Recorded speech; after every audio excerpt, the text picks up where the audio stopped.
हालांकि इस रस्म की वजह से मुस्लिम सोसाइटियाँ बहुत सी खराबियों में गिरफ्तार हो चुकी है।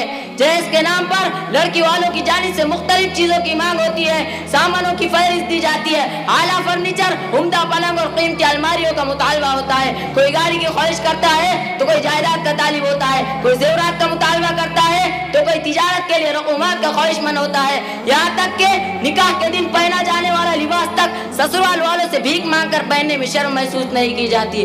मुअज़्ज़ज़ हाज़रीन, इस दहेज की लानत ने गरीब लड़कियों का निकाह कितना मुश्किल बना दिया है, इसका अंदाजा इससे लगा ले कि जब कहीं किसी गरीब के घर लड़की पैदा होती है तो इसके माँ बाप खुदा की इस नेमत पर, खुदा की इस रहमत पर ठीक से खुश भी नहीं हो पाते कि इन्हें इसकी दहेज की फिक्र लाक हो जाती है। बच्ची जूजू जवान होने लगती है, इनकी नींदें उड़ जाती है, इनका चैन सुकून गारत हो जाता है, अपने ख्वाहिशात का गला घोट कर दहेज की एक एक चीज जमा करने में लग जाते हैं। फिर इसके बावजूद भी अगर लड़के वालों के मुतालबात पूरे ना हो सके तो इनकी बेटी बेनिकाही की जिंदगी गुजारने पर मजबूर हो जाती है। नहमदुहु व नुसल्ली अला रसूलिहिल करीम, अम्मा बाद, फअऊज़ु बिल्लाहि मिनश शैतानिर रजीम, बिस्मिल्लाहिर रहमानिर रहीम। मुहतरम सदर जलसा, स्टेज पर रौनक अफरोज मेहमानान इकराम और हाज़रीन महफिल, अस्सलामु अलैकुम व रहमतुल्लाहि व बरकातुहू। मैं आप हजरात के रूबरू जहेज और इसके तबाहकारियों के उन्वान पर अपने दर्द दिल का इजहार करने की गर्ज से हाजिर हुआ हूँ। उम्मीद है कि अरबाब अक्ल व दानिश इस पर संजीदगी से गौर फिक्र करेंगे और इस नासूर के इजाले की हद तक मकदूर सही कोशिश करेंगे।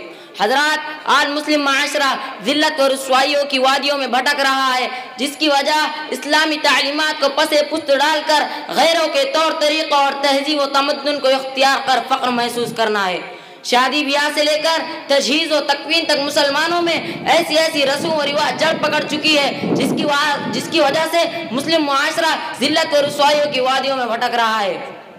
इन्हीं रसूमात में से शादी ब्याह के मौके पर दी जाने वाली एक चीज़ दहेज भी है।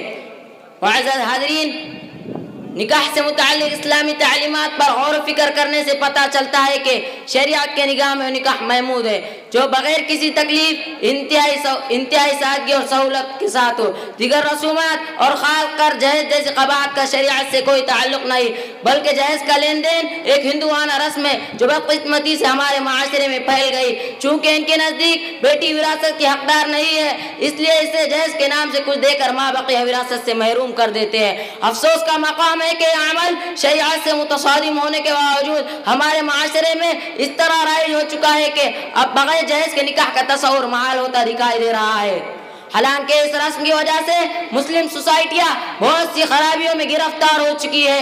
दहेज के नाम पर लड़की वालों की जानिब से मुख्तलिफ चीज़ों की मांग होती है, सामानों की फहरिस्त दी जाती है, आला फर्नीचर, उम्दा पलंग और कीमती अलमारियों का मुतालबा होता है। कोई गाड़ी की ख्वाहिश करता है तो कोई जायदाद का तालिब होता है, कोई जेवरात का मुतालबा करता है तो कोई तिजारत के लिए रकूमात का ख्वाहिशमंद होता है। यहाँ तक के निकाह के दिन पहना जाने वाला लिबास तक ससुराल वालों से भीख मांग कर पहनने में शर्म महसूस नहीं की जाती, बल्कि इससे भी नीचे गिरकर जूते और चप्पल तक की मांग कर लेते हैं। यही वो लोग होते हैं जिनके बारे में शायर कहता है, माल व ज़र के असीर लगते हो, बाखुदा बेज़मीर लगते हो। माल व ज़र के असीर लगते हो, बाखुदा बेज़मीर लगते हो। मांगते हो जहेज शादी में, खानदानी फकीर लगते हो। मुअज़्ज़ज़ हाज़रीन, इस दहेज की लानत ने गरीब लड़कियों का निकाह कितना मुश्किल बना दिया है, इसका अंदाजा इससे लगा ले कि जब कहीं किसी गरीब के घर लड़की पैदा होती है तो इसके माँ बाप खुदा की इस नेमत पर, खुदा की इस रहमत पर ठीक से खुश भी नहीं हो पाते कि इन्हें इसकी दहेज की फिक्र लाक हो जाती है। बच्ची जूजू जवान होने लगती है, इनकी नींदें उड़ जाती है, इनका चैन सुकून गारत हो जाता है, अपने ख्वाहिशात का गला घोट कर दहेज की एक एक चीज जमा करने में लग जाते हैं। फिर इसके बावजूद भी अगर लड़के वालों के मुतालबात पूरे ना हो सके तो इनकी बेटी बेनिकाही की जिंदगी गुजारने पर मजबूर हो जाती है।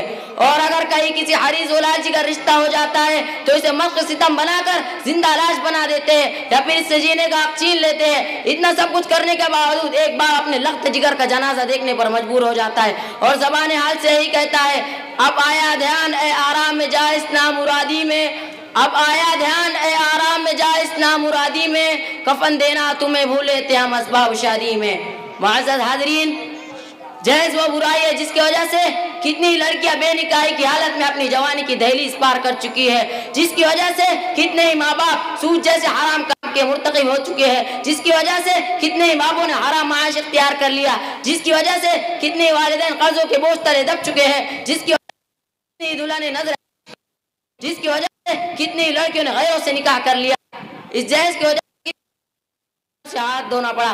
मुअज़्ज़ज़ हाज़रीन, ये सब दास्तान सुनाने का मकसद किस्सा कोई हरगिज नहीं है, बल्कि हम इस बुराई को बुराई समझे और इसको खत्म करने के लिए कदम उठाए।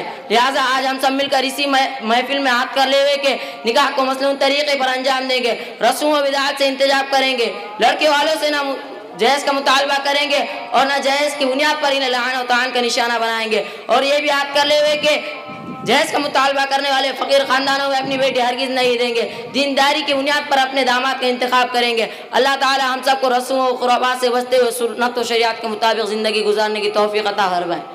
व आख़िरु दअवाना अनिल हम्दुलिल्लाहि रब्बिल आलमीन।